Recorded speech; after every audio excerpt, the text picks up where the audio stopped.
Hello दोस्तों, new ideal study channel पर आप सभी का स्वागत है। आज हम सन 1789 ईस्वी में हुई फ्रांस की क्रांति में दार्शनिकों की क्या भूमिका थी, उनका क्या योगदान था उस क्रांति में, उसको लेकर आए हैं।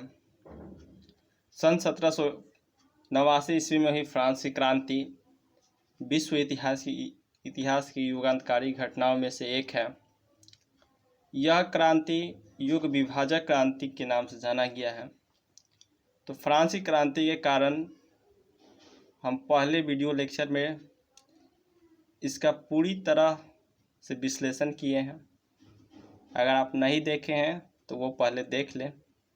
उसके बाद आज हम सेकेंड वीडियो लेक्चर लेकर आए हैं कि फ्रांसीसी क्रांति में दार्शनिकों ने क्या भूमिका निभाई थी और उन के द्वारा जो जो वक्तव्य दिए गए, जो जो कहे गए, उसका हमने मूल्यांकन किया है और क्या निष्कर्ष निकला है, आज हम उसको देखेंगे।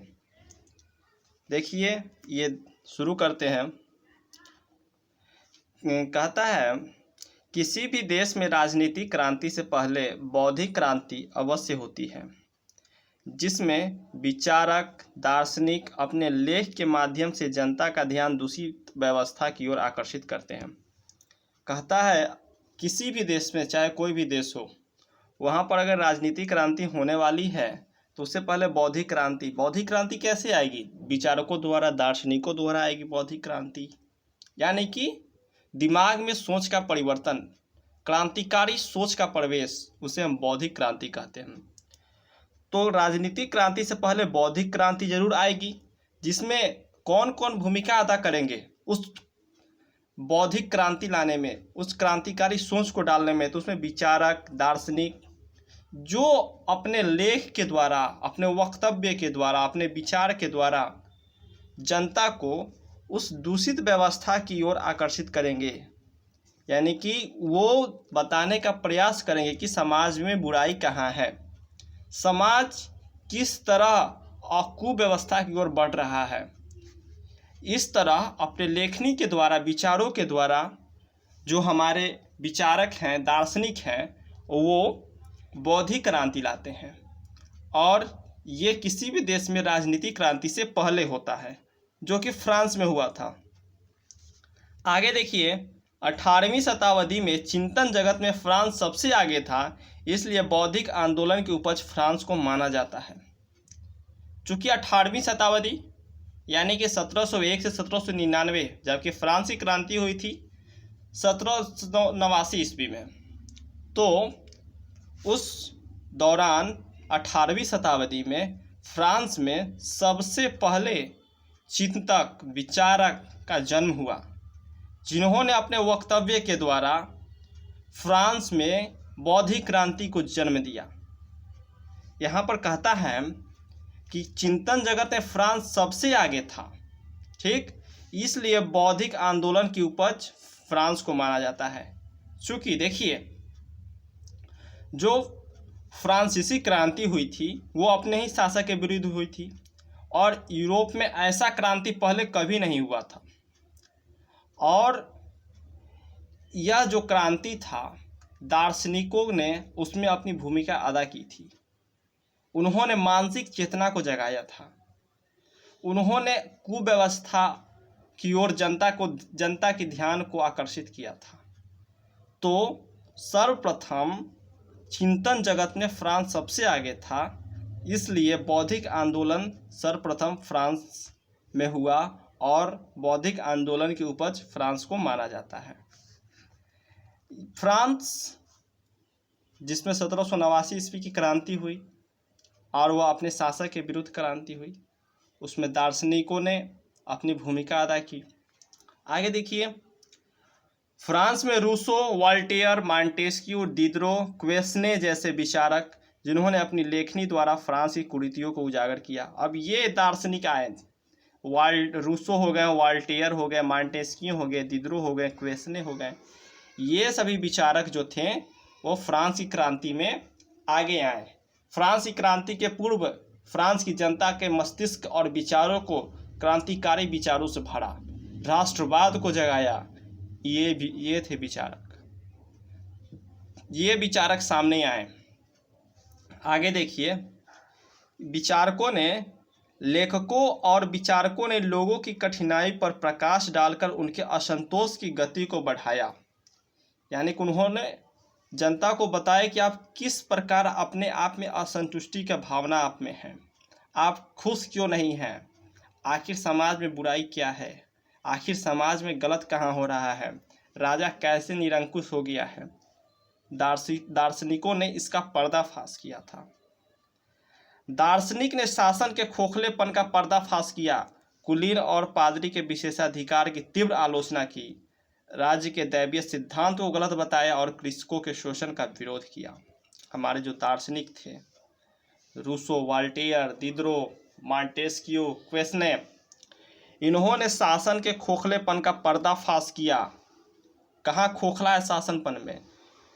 कुलीन और पादरियों के विशेषाधिकार, जो उन्हें कर लगाने का अधिकार प्राप्त था और गलत करे या न करें, लेंत्र दा कासे की मदद से वो मनमाना सजा दिलाते थे, उसकी तीव्र आलोचना की। और साथ में राज्य के दैवीय सिद्धांत को गलत बताया। यानी कि जो राजा कहता था कि हम ईश्वर के प्रति उत्तरदायी हैं, जनता के प्रति उत्तरदायी नहीं है, उसको उन्होंने गलत बता दिया। कहा कि नहीं, ये सिद्धांत नहीं चलेगा, ये सिद्धांत गड़बड़ है। और कृषकों के शोषण का विरोध किया। जो कृषकों का शोषण होता था, जो प्रथम स्टेट द्वितीय स्टेट के वर्ग के लोग करते थे, कृषकों का शोषण साथ में राजा भी करता था, उसको उन्होंने गलत बताया था, हमारे जो विचारक थे। आगे दार्शनिकों ने कहा कि दार्शनिकों ने क्रांति से पूर्व कई क्रांतिकालीन साहित्य लिखे हैं, जिसमें उन्होंने मौजूदा सरकार की कटु आलोचना और निंदा की। अब देखिए कैसे इन्होंने क्रांति के पृष्ठभूमि को तैयार किया। देखिए, कहता है कि क्रांति से पूर्व इन्होंने कई क्रांतिकालीन साहित्य को लिख डाला था, ठीक, जिसमें उन्होंने मौजूदा सरकार की कटु आलोचना और निंदा की थी। आलोचना और निंदा सरकार की थी दार्शनिकों ने। उस समय लिखा गया साहित्य क्रांति से ओतप्रोत था, यानी कि गलत व्यवस्था, कुरीतियाँ, निरंकुश शासन, भ्रष्ट शासन, अयोग्य शासक, और क्रांति से ओतप्रोत था उनका लेखनी, उन्होंने जो लिखा। उन्होंने, जो हमारे दार्शनिक थे, पुरातन विचारों पर तीव्र और ध्वंसात्मक हमला बोला। पुरातन विचार जिसमें राजा स्वयं को सब कुछ मानता था, लुई 16 कहता था कि मैं ही राज्य हूँ, ये पुरातन व्यवस्था थी। सत्ता का केंद्रीकरण हुआ, ये पुरातन व्यवस्था थी। तो दार्शनिकों ने इस पुरातन व्यवस्था पर तीव्र और ध्वंसात्मक हमला बोला। हमारे दार्शनिक जो रूसो, वॉल्टेयर, ये सभी थे। आगे देखिए, क्रांतिकालीन साहित्य में दार्शनिकों ने भविष्य को सुंदर और सुखमय बनाने का सुझाव भी भरे पड़े थे। दार्शनिकों ने कहा किस तरह हम आने वाले समय को सुंदर बनाएं, किस तरह हमारा आने वाला समय सुखमय हो, उसके सुझाव भी उन्होंने अपने लेख में दिए। अब चलिए, अब हम देखते हैं आगे कि अब हम उन दार्शनिकों का जिक्र करते हैं जिन्होंने क्रांति में उदार विचार को जनता के मस्तिष्क का घर बना दिया। अब हम देखते हैं जो हमारे दार्शनिक थे, मॉन्टेस्क्यू, रूसो, वॉल्टेयर, दिदरो, क्वेसने, इन्होंने क्या क्या वक्तव्य दिया, इन्होंने क्या क्या कहा था, इनके विचार क्या क्या थे, अब हम उसी को देखेंगे। तो सबसे पहले हम मॉन्टेस्क्यू को देखेंगे। मॉन्टेस्क्यू साहब ने क्या क्या विचार दिए, उनको हम देखेंगे। देखिए, मॉन्टेस्क्यू ने कहा, मॉन्टेस्क्यू चूंकि एक महान विचारक थे और ये वैधानिक राजतंत्र के समर्थक थे तथा निरंकुश राजतंत्र के घोर विरोधी थे। ठीक, जो हमारे मॉन्टेस्क्यू साहब थे, ये वैधानिक राजतंत्र यानी कि राजा संविधान के नियंत्रण में कार्य करे, उसी को हम वैधानिक राजतंत्र कहते हैं। राजा नियमों के अंदर रह के काम करे, उसी को हम वैधानिक राजतंत्र कहते हैं। वे उसी का समर्थन करते थे और निरंकुश राजतंत्र का घोर विरोधी थे। निरंकुश राजतंत्र के वे घोर विरोधी थे, उसे पसंद नहीं करते थे। मॉन्टेस्क्यू के आगे का विचार देखिए। मॉन्टेस्क्यू ने अपने राजनीतिक सिद्धांत को अपनी पुस्तक कानून की आत्मा में लिखा। इसमें उन्होंने संवैधानिक राजतंत्र का समर्थन किया है। मॉन्टेस्क्यू ने अपनी एक किताब लिखी और उसमें उन्होंने राजनीतिक सिद्धांत को दिया और उस किताब का नाम है कानून की आत्मा। ये उस समय की बहुत प्रसिद्ध पुस्तक थी, कानून की आत्मा, और इसकी प्रति छपते ही बहुत ज़्यादा बिक गई थी, ऐसा कहा गया है। और अपने कानून की आत्मा में मॉन्टेस्क्यू ने शक्ति पृथक्करण का सिद्धांत और संवैधानिक राजतंत्र के सिद्धांत का जिक्र किया है। मॉन्टेस्क्यू आगे कहते हैं, मॉन्टेस्क्यू ने दैवीय अधिकारों को कल्पना मात्र समझते थे और इंग्लैंड के शासन व्यवस्था की सराहना करते थे जहां पर वैधानिक राजतंत्र था। मॉन्टेस्क्यू दैवीय अधिकारों की कल्पना, दैवीय अधिकार जो राजा को प्राप्त था, एक तरह से राजा उसी पर चलता था। राजा कहता था कि हम ईश्वर के प्रति उत्तरदायी हैं, जनता से हमारा कोई मतलब नहीं है। इसी का वो घोर विरोधी करते थे। और इंग्लैंड के शासन को क्यों समर्थन पर देते थे? इसके पीछे कारण था कि इंग्लैंड में वैधानिक राजतंत्र था। वहाँ राजा को सीमित अधिकार और शक्ति प्रदान किया गया था। वहाँ का राजा जो था वो नियमों, कानूनों और संविधान के नियंत्रण में था। इसलिए मॉन्टेस्क्यू इंग्लैंड की शासन व्यवस्था को पसंद करते थे। चलिए आगे देखते हैं। मॉन्टेस्क्यू का कहना था कि व्यक्ति की स्वतंत्रता तभी तक सुरक्षित रह सकती है जब तक कि सत्ता का केंद्रीकरण किसी एक व्यक्ति के हाथ में न हो। यहाँ पर उन्होंने सत्ता का विकेंद्रीकरण की बात की है। मॉन्टेस्क्यू कहते हैं कोई भी व्यक्ति तभी तक सुरक्षित रह सकता है जब तक सत्ता विकेंद्रीकृत हो, यानी कि सत्ता जनता के हाथ में हो, जनता सरकार चुने, वही शासन व्यवस्था सबसे उत्तम शासन व्यवस्था है। यह मॉन्टेस्क्यू का कहना है। उन्होंने कहा केंद्रीकरण किसी एक व्यक्ति के हाथ में न हो, यानी कि सत्ता का विकेंद्रीकरण हो। आगे हम एक और महान दार्शनिक वॉल्टेयर को अब हम देखते हैं।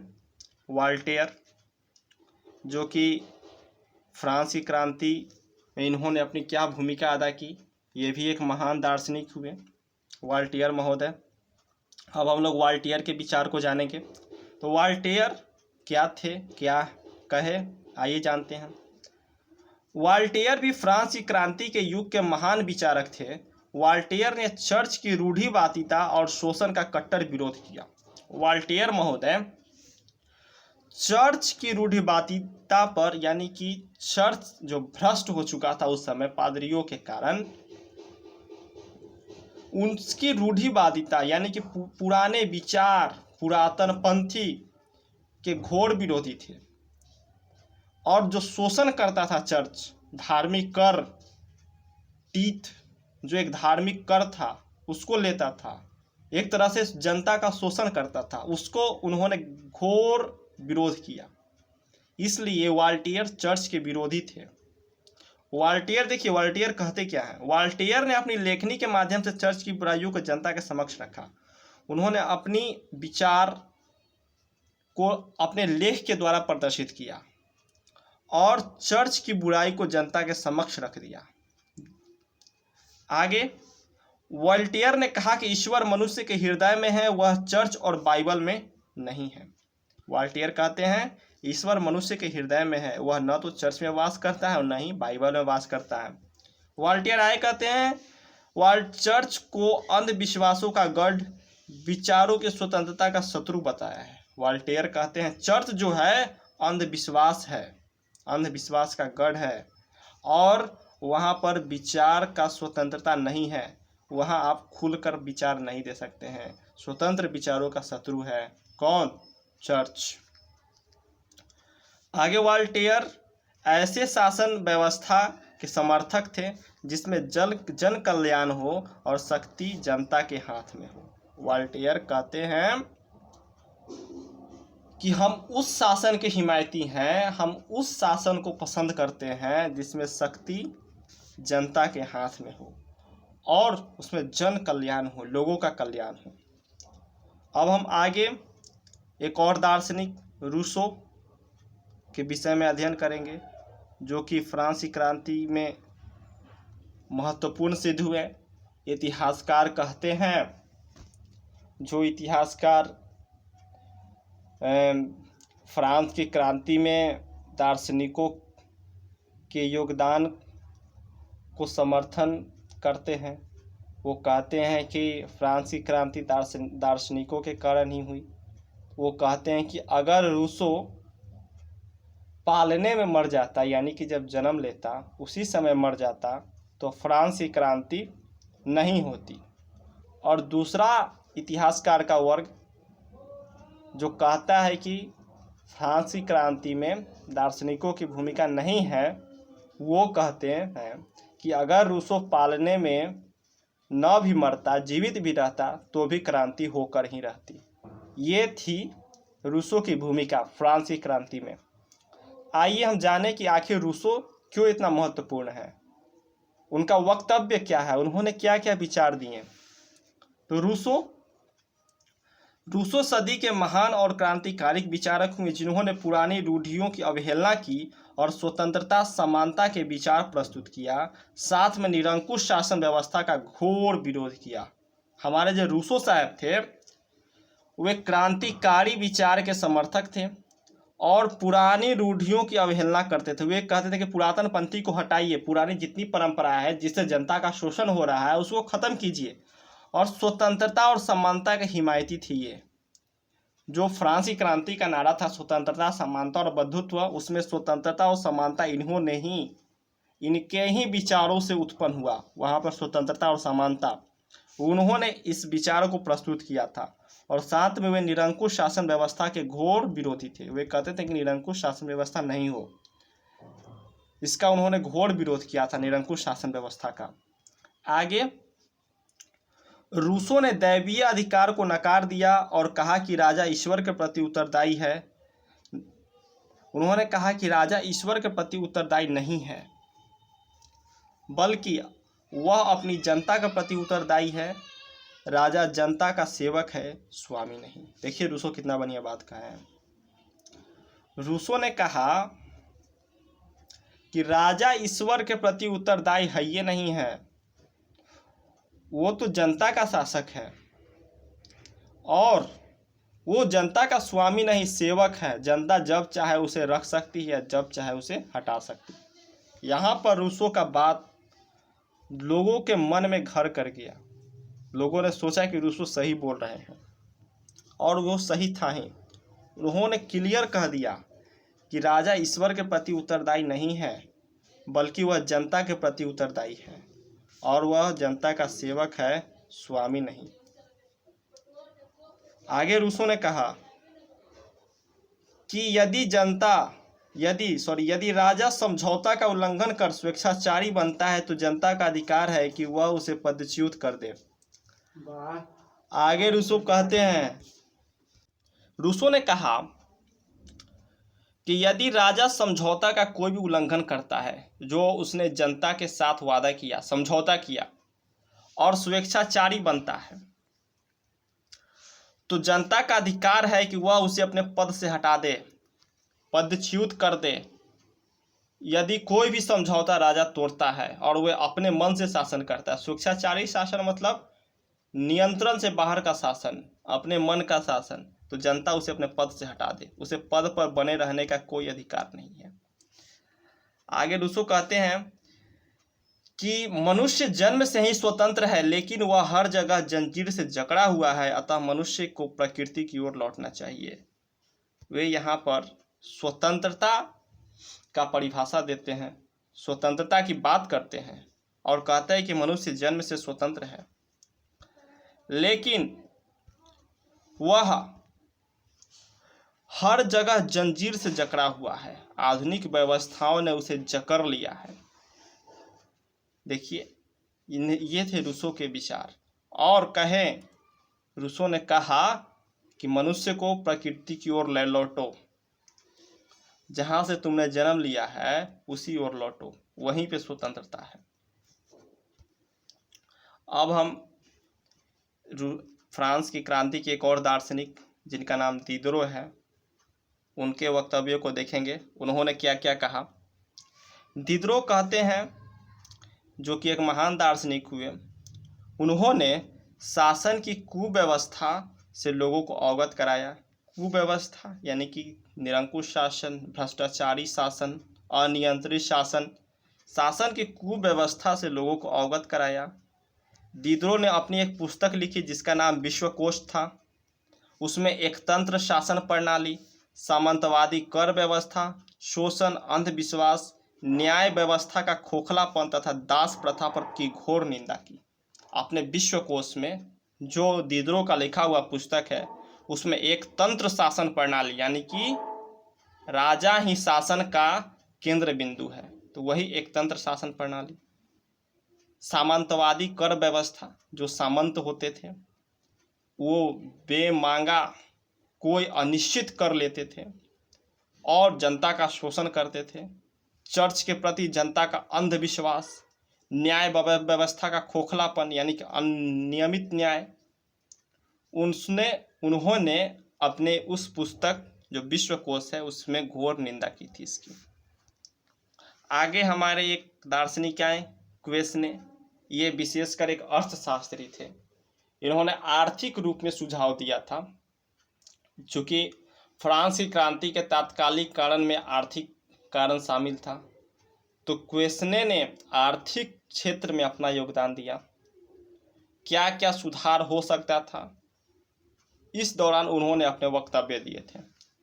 देखिए, क्वेसने एक महान अर्थशास्त्री थे जिन्होंने निर्मुक्त व्यापार का समर्थन किया। क्वेसने ने कहा कि व्यापार किसी भी कर से मुक्त होना चाहिए। वहाँ जो फ्रांस में हर स्थान पर कर देना पड़ता था व्यापारियों को, तो क्वेसने ने कहा कि व्यापार को आप कर से मुक्त कीजिए। आगे क्वेसने ने कहा कि व्यापार व्यवसाय को कर के अधीन रख कर मनमाना कर वसूलना गलत है, ठीक। और उन्होंने भूमि कर को सही बताया था।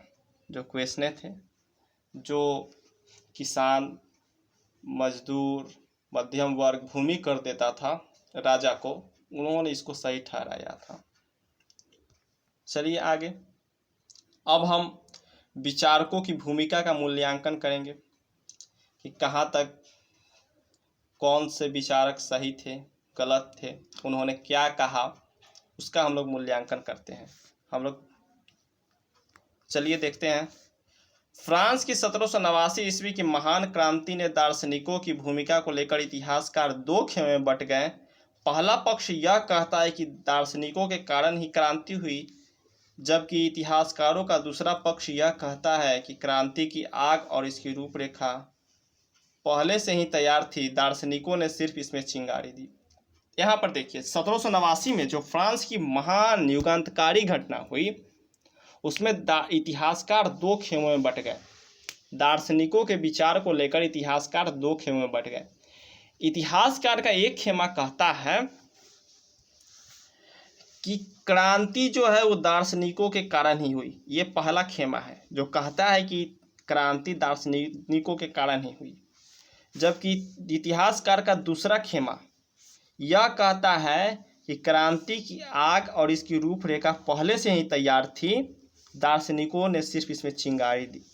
चिंगारी देने का मतलब, इस दूसरा पक्ष यह कहता है कि क्रांति को दार्शनिकों ने जन्म नहीं दिया, क्रांति पहले से ही तैयार था, यानी क्रांति की पृष्ठभूमि पहले से तैयार थी, सिर्फ उसे अंजाम तक पहुंचाया दार्शनिकों ने। यह दूसरा पक्ष था। लेकिन पहला पक्ष, इतिहासकारों का पहला पक्ष ये कहता है कि क्रांति का जन्म दार्शनिकों ने ही किया है, दार्शनिकों ने ही क्रांति कराया है। आइए अब हम कुछ इतिहासकारों के मत को देख लेते हैं, उन्होंने क्या कहा। देखिए, वे इतिहासकार जो यह मानते हैं कि क्रांति दार्शनिकों के कारण ही हुई। अब उनके हम विचार को देखेंगे। इतिहासकार कहते हैं, ये सभी इतिहासकार दार्शनिकों को क्रांति का जन्मदाता मानते थे। उनका मानना था कि दार्शनिक की आत्मा ही क्रांति की आत्मा है। जो इतिहासकार यह मानते थे कि क्रांति दार्शनिकों के कारण ही हुई, उनका यह कहना है कि दार्शनिकों की आत्मा ही क्रांति की आत्मा थी, यानी कि उन्होंने क्रांति को जन्म दिया है। इस लाइन को देखिए, दार्शनिकों की आत्मा ही क्रांति की आत्मा थी। ये वे इतिहासकार कहते थे जिन्होंने कहा कि क्रांति का जन्म दार्शनिकों ने ही किया है, उनका यही मत था। आगे देखिए, इन इतिहासकारों में CDM केटलवी का नाम आता है, जो कहते हैं कि फ्रांस में निरंकुश सत्ता को नष्ट करने के लिए दार्शनिकों का वाक्य ने बारूद का कार्य किया। इतिहास में वाक्यों से सुसज्जित क्रांति ऐसे पहले कभी नहीं हुई। जो इतिहासकार CDM केटलवी साहब थे, उन्होंने कहा कि फ्रांस के निरंकुश शासन को नष्ट करने के लिए दार्शनिकों का वाक्य बारूद का काम किया और इतिहास में वाक्यों से सुसज्जित घटना ऐसे पहले कभी हुई ही नहीं थी। इनका ये मत था। एक अगले हमारे इतिहासकार आए, मैलेट साहब। उन्होंने कहा कि दार्शनिकों ने फ्रांस की क्रांति को गतिशील बनाया और वे आगे कहते हैं कि यदि ये दार्शनिक नहीं होते तो संभवतः क्रांति होती ही नहीं। ये वही इतिहासकार हैं जिन्होंने कहा कि क्रांति का जन्म दार्शनिकों ने किया है। ये वही इतिहासकार हैं। इतिहासकार केटलवी साहब ने कहा कि फ्रांस के निरंकुश सत्ता को नष्ट करने के लिए जो हमारे दार्शनिकों का वाक्य था वो बारूद का काम किया, और ऐसे जो क्रांति हुई, ऐसी वाक्य से हुई क्रांति, वाक्यों के सुसज्जित से हुई क्रांति पहले कभी नहीं हुई, जो फ्रांस में हुई थी। यानी कि निरंकुश राजतंत्र को हटाने के लिए वाक्यों से सुसज्जित क्रांति इससे पहले फ्रांस में कभी नहीं हुई, और दार्शनिकों का जो वक्तव्य था वो क्रांति के लिए बारूद का काम किया। यह हमारे CDM केटलवी साहब कहते हैं। दूसरे हमारे इतिहासकार मैलेट साहब कहते हैं कि दार्शनिकों ने क्रांति को गतिशील बनाया, और इसके साथ वे कहते हैं कि यदि ये दार्शनिक नहीं होते तो संभवतः क्रांति होती ही नहीं, क्रांति नहीं होती यदि ये दार्शनिक नहीं होते तो। एक अन्य लेखक थे, इतिहासकार थे, उनका मत है कि दार्शनिकों ने अपने विचारों और लेखनी द्वारा लोगों के मन को आग को भड़काया, जिसके कारण क्रांति संभव हुआ।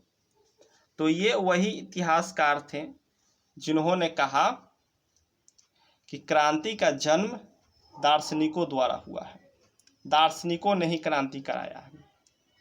ये वे इतिहासकार थे। अब हम आगे उन इतिहासकारों को देखेंगे जिनका मानना है कि क्रांति का पृष्ठभूमि दार्शनिक ने तैयार किया था, वे क्रांति को जन्म नहीं दिए थे। आगे देखिए, वे इतिहासकार जो यह मानते हैं कि क्रांति दार्शनिकों के कारण नहीं हुआ था, अब हम उनको देखेंगे। ठीक, इन इतिहासकारों में किसका किसका नाम आता है? इन इतिहासकारों में हेजल और डेविड थॉमसन का नाम आता है। इन्होंने कहा कि दार्शनिकों ने क्रांति का सिर्फ पृष्ठभूमि तैयार किया, लेकिन क्रांति को जन्म नहीं दिया। इन इतिहासकारों का मत है, हेजल और डेविड थॉमसन साहब। इन्होंने कहा कि सिर्फ ये लोग पृष्ठभूमि तैयार किए, रूपरेखा तैयार किए क्रांति का, लेकिन उन्होंने जन्म नहीं दिया।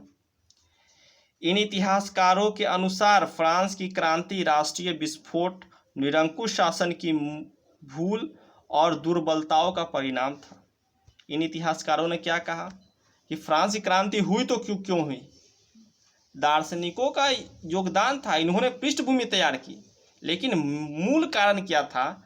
तो राष्ट्रीय विस्फोट, निरंकुश शासन की भूल और दुर्बलताओं का परिणाम, ये था फ्रांस की क्रांति के कारण।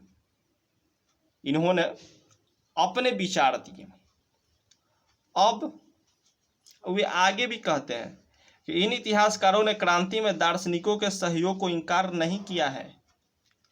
वे कहते हैं कि दार्शनिकों ने क्रांति के नेताओं को शिक्षित किया और उनके मस्तिष्क में नवीन सिद्धांतों का प्रतिपादन किया। वे कहते हैं, वे इनकार नहीं करते हैं कि दार्शनिक कुछ नहीं किए। ये कह रहे हैं कि दार्शनिक किए हैं, कुछ किए हैं, इनका भी योगदान है। तो किस प्रकार योगदान है इनका? तो वे कहते हैं कि दार्शनिकों ने क्रांति के नेताओं को शिक्षित किया था और उनके मस्तिष्क में नवीन सिद्धांत, नया विचार को भर दिया था। ये हमारे इतिहासकार थे जो इस मत को रखते हैं कि दार्शनिकों ने क्रांति को जन्म नहीं दिया, उसकी पृष्ठभूमि तैयार की। उसमें जो हमारे इतिहासकार थे, थॉमसन साहब, हेजन साहब, इनका नाम आता है। जबकि वे इतिहासकार जो कहते हैं कि क्रांति दार्शनिकों के कारण ही हुआ, उसमें CDM केटलवी साहब और मेटल साहब ये आते हैं। इन्होंने कहा कि क्रांति दार्शनिकों के कारण ही हुई। आगे हम देखते हैं उन दार्शनिकों को जो कहते हैं कि वे इतिहासकार जो कहते हैं कि क्रांति में दार्शनिक का योगदान है लेकिन उतना नहीं है। वे क्या कहते हैं आगे? इन दार्शनिकों ने क्रांति के नेताओं को सामान्य जनता के कुछ नवीन शक्तिशाली स्वप्न दिखाए जिससे जनता नवीन युग में प्रवेश कर सके। वे इतिहासकार जो दार्शनिकों को क्रांति के पृष्ठभूमि मानते थे, वे कहते हैं कि दार्शनिकों ने सामान्य जनता को नवीन विचार दिया, शक्तिशाली स्वप्न दिखाए, जिसके कारण जो नवयुवक थे उस समय नवीन युग में प्रवेश किए, नए युग में प्रवेश किए। अंत में हम इस निष्कर्ष पर पहुंच रहे हैं, जो दार्शनिक ये कहते हैं कि क्रांति में इनका सहयोग है, उन्होंने कहा कि दार्शनिकों ने क्रांति की पृष्ठभूमि को तैयार किया था, न कि इन्होंने क्रांति को जन्म दिया। ये वे इतिहासकार का मत है जिन्होंने कहा कि थोड़ा मात्र दार्शनिकों का क्रांति में योगदान है। उन्होंने उन्हें पृष्ठभूमक बताया, यानी कि रूपरेखा तैयार करने वाला बताया, और इन्हें क्रांति का जन्मदाता नहीं घोषित किया। आगे हम निष्कर्ष देखते हैं।